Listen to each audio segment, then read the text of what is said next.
ہمارے ایک دوست کے ساتھ واقعہ ہوا. ہمارے بھائی, میرے بڑے بھائی تو اسٹاک ایکسچینج میں نا, تو وہاں ایک ہندو وہ گوشت نہیں کھاتے تھے, ان کے دوست تھے. بھائی نے اس کو سمجھایا کھاؤ, ایک دن گوشت کی بریانی کھلائی, وہ بڑا خوش. اگلے دن وہ بھائی نے اس سے پوچھا کہ وہ آیا, کہتا اب تو میں دبا کے گوشت کھا رہا ہوں نا. چند دن بعد آئے, بھائی نے کہا گوشت تو مہنگا ہے, کیسے اتنا گوشت کیسے خرید رہے ہو؟ کہہ رہے جتنے کوے منڈیر پہ بیٹھے سب کھا گیا. یا تو کھا نہیں رہے تھے, اب کھانے پر آئے تو کیا کھانا شروع کر دیے, سارے کوے کھا گئے. اللہ بچائے بھائی. آگے ہم چلتے ہیں, یہ اسی میں آیت آئی, وَعَلَى الَّذِينَ هَادُوا حَرَّمْنَا عَلَيْهِمْ شُحُومَهُمَا وَمِنَ الْبَقَرِ وَالْغَنَمِ حَرَّمْنَا عَلَيْهِمْ شُحُومَهُمَا. اللہ کہتے ہیں گائے کی چربی بھی حرام کی تھی ہم نے یہودیوں پر, اور بکرے اور بکریوں کی چربی بھی حرام کی تھی. چربی نہیں کھانا تم, خالی گوشت کھاؤ روکھا روکھا. اور میرے خرچے پہ, استغفر اللہ, میرے خرچے پہ نہیں, یہ میں نے کیا کہہ دیا, میرے مشورے پہ ایک دفعہ آپ بریانی کوکنگ آئل کے بغیر پکائیں, گوشت جس میں چربی زیادہ ہو, رواج ہو چربی ہو, پکا کے دیکھیں, مجھے بھی کھلا دینا, پھر مزہ نہ آئے پیسے واپس. نہ وہ پیٹ پہ بوجھ بنے گی. کوکنگ آئل میں پکی ہوئی بریانی لذت میں بھی کم ہوتی ہے اور میدے پہ بوجھ بھی بنتی ہے. کوکنگ آئل نہ ڈالیں آپ اس میں, آپ کیا کریں, اسی کا جو گھی ہے نا, یعنی گوشت ایسا لیں جس میں چربی زیادہ ہو, رواج زیادہ ہو, رواج بھی چربی ہی کی طرح کا ہوتا ہے, اس میں آپ پکائیں, مزہ نہ آئے پیسے واپس. اور باسمتی چاول ہونا چاہیے, سیلا چاول نہیں. سیلا چاول پیڑ میں ایسے پتھر بنتا ہے جا کے. تو باسمتی چاول میں چربی والے گوشت میں آپ بریانی پکائیں, آئل الگ سے نہ ڈالیں, مزہ نہ آئے پیسے واپس. اگر پھر بھی پیٹ خراب ہوا تو وہ مسالے کی وجہ سے ہوگا, جو آپ نے بازار کا مسالہ لیا ہے, یہ بتا رہا ہوں. اگر مسالہ بھی گھر کا ہو تو پھر بالکل پیٹ خراب نہیں ہوگا, اور بہت جلدی ہضم بھی ہو جائے گی, گھر کا مسالہ ہو. اگر آگے چلتے ہیں, آپ بولیں گے کون سا کچن چینل کھول کے بیٹھ گیا ہوں میں, تو اللہ نے اس میں بھی بتایا کہ بھائی آگے ہم چلتے ہیں, بس جلدی جلدی.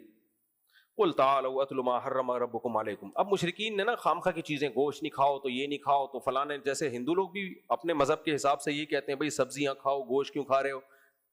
تو اور ہمارے ہاں بھی جو صوفی ٹائپ کے لوگ ہیں, یہ نہیں کھاؤ وہ نہیں کھاؤ, نہاری کیوں کھا رہے ہو, اس میں مغز کیوں ڈال رہے ہو, یہ مفتی لوگ ہیں مفتی ایسے ہوتے ہیں, کھانا کھا رہے ہیں بیٹھ کے, کباب کھا رہے ہیں بیٹھ کے, ریووں میں گھوم رہے ہیں بیٹھ کے, یہ کون سے مفتی ہیں. تو یہ کانسیپٹ ہمیشہ سے چلا آ رہا ہے. تو اللہ نے بتایا کہ بھائی اللہ کو اس سے کوئی غرض نہیں ہے کہ تم حلال نعمتوں سے لطف اندوز ہو رہے ہو, نہ نہ. اللہ جن چیزوں سے ناراض ہوتا ہے, آؤ ہم تمہیں وہ بتاتے ہیں. بہت اہم آیت ہے یہ. قُلْ تَعَالَوْا أَتْلُ مَا حَرَّمَ رَبُّكُمْ عَلَيْكُمْ. اے نبی ان سے کہہ دیجیے آؤ میں تمہیں بتاتا ہوں حرام کیا ہے, کن چیزوں سے تمہارا رب ناخوش ہوتا ہے. نہاری اور دمبے کی کڑھائی وڑائی سے تمہارا رب ناخوش نہیں ہوتا. ہم تمہیں بتاتے ہیں جو کرنے کے کام ہے ان کو فوکس کرو. آج ہم لوگ انہی کام کو فوکس نہیں کر رہے. سب سے پہلا کام کیا ہے, لا تشرکوا بہ شیئا, اللہ کے ساتھ کسی کو شریک مت کرو. وبالوالدین احسانا, اللہ کے بعد سب سے بڑا حق کس کا ہے, ماں باپ کا. ماں باپ کے ساتھ تمہارا بیہیویئر اچھا نہیں, بہت اچھا ہونا چاہیے. احسان اچھے کو نہیں کہتے, بہت اچھے کو بولتے ہیں.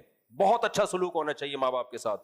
ولا تقتلوا اولادکم من املاق, غربت کے خوف سے اپنی اولاد کو قتل مت کرو. ماں کے پیٹ میں پریگننسی کو ضائع کر دینا کہ ہماری آمدن کم ہے, وہ بھی اسی قتل میں داخل ہے.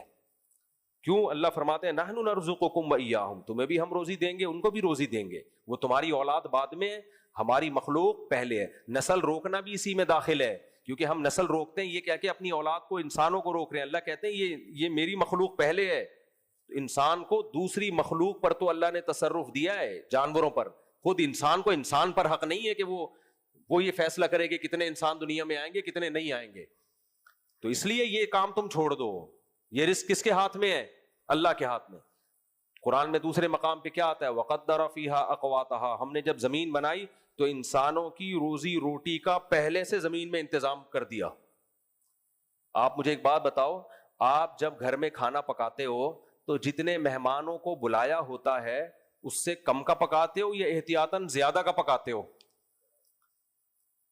اللہ نے انسانوں کو پیدا کرنا ہے تو یہ کیسے ممکن ہے کہ روزی روٹی کم ہو جائے اور آبادی بڑھ جائے؟ اس کا مطلب خدا کا نظام ناقص ہے. پھر قدر فیہا قواتہا, قرآن کہہ رہے زمین میں انسانوں کے لانے سے پہلے میں نے خوراک کے ذخائر رکھ دیے تھے, اور اندازہ مینجمنٹ تھی.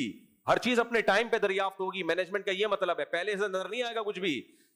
آبادی آتی رہے گی اور وسائل دریافت ہوتے چلے جائیں گے. کوئی سوچ سکتا تھا کہ سورج سے ہم اتنی بجلی بنائیں گے؟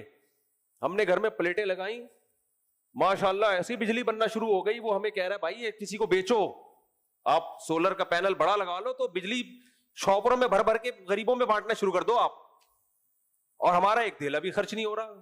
سورج سے بجلی بن رہی ہے. کوئی سوچ سکتا تھا 50 سال پہلے؟ ابھی پتہ نہیں کیا کیا دریافت ہونے والا ہے. پورا زور لگایا, بچے روکو, بس بچے روکو. اس کے نقصان کیا ہوگا؟ ہمارا جوانوں کا ریشو کم ہو جائے گا, کمانے والے کم, کھانے والے زیادہ, تنزل کی طرف جانا شروع ہو جائیں گے. جن ملکوں نے یہ کیا ان کا یہ حال ہو گیا ہے. تو اس لیے اللہ نے اس سے بھی منع کیا. آگے اللہ فرماتے ہیں وَلَا تَقْرَبُوا الْفَوَاحِشَ مَا ظَهَرَ مِنْهَا وَمَا بَطَنَ, جتنے بھی بے حیائی کے کام ہیں, چھپے ہوئے ہوں ظاہر ہوں, بند کمروں میں انٹرنیٹ پر فحش چیزیں دیکھنا, بند کمروں میں ٹک ٹاک پہ, فیس بک پہ لڑکیوں سے دوستیاں لگانا, یا کھلے عام یہ سب کچھ کرنا, سب اللہ کی طرف سے حرام. اللہ نے عورت تک پہنچنے کا ایک راستہ, وہ کیا ہے؟ نکاح.